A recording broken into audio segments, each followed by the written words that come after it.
आपण पाहताय प्राध्यापक डॉक्टर मच्छिंद्र सत्य यांचे लोकसंवाद न्यूज. सत्य जे तुमच्या समोर.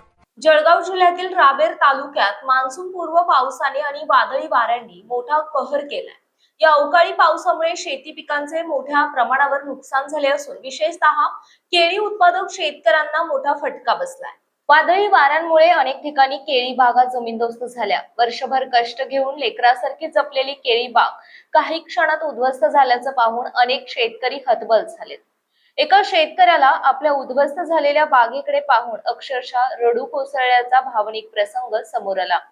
या नुकसानीमुळे शेतकऱ्यांचे लाखो रुपयांचे आर्थिक नुकसान झाले असून शासनाने तातडीने पंचनामे करून मदत जाहीर करावी अशी मागणी शेतकऱ्यांकडून करण्यात येते. उत्तर महाराष्ट्रात गेल्या काही दिवसांपासून सुरू असलेला अवकाळी पाऊस आणि वादळी वाऱ्यांमुळे केळी बागांचे मोठ्या प्रमाणावर नुकसान झालं असून संबंधित शेतकरी गंभीर संकटात सापडलेत.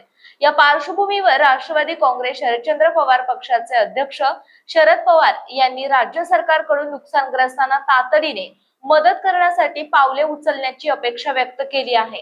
पवार यांच्या पाठपुराव्यानंतर नैसर्गिक आपत्तीमुळे हतबल झालेल्या केळी उत्पादकांना त्यामुळे दिलासा मिळण्याची शक्यता निर्माण झाली.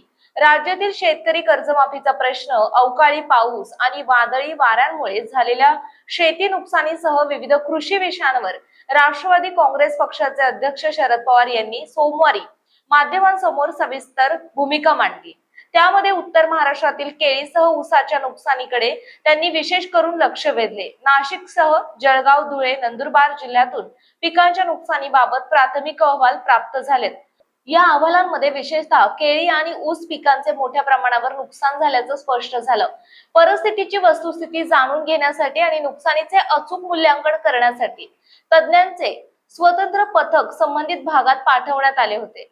या पथकाने नुकसानीची पाहणी करून आपला अहवाल सादर केलाय. या अहवालाच्या आधारे पुढील भूमिका आणि सरकारकडे करण्यात येणाऱ्या मागण्यांबाबत निर्णय घेतला जाईल असं त्यांनी स्पष्ट केलं.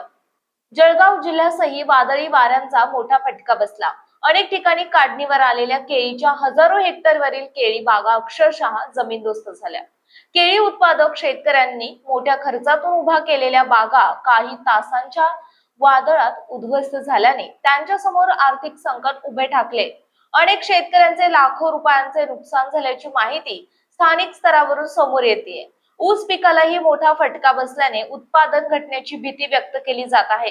या अनुषंगाने नुकसानग्रस्त शेतकऱ्यांना तातडीने आर्थिक मदत करण्याची गरज असल्याचं सांगत शरद पवार यांनी प्रशासनाने विलंब न करता पंचनामे पूर्ण करावे अशी मागणी केली. जय भारत, जय महाराष्ट्र. पाहत रहा लोकसंवाद न्यूज.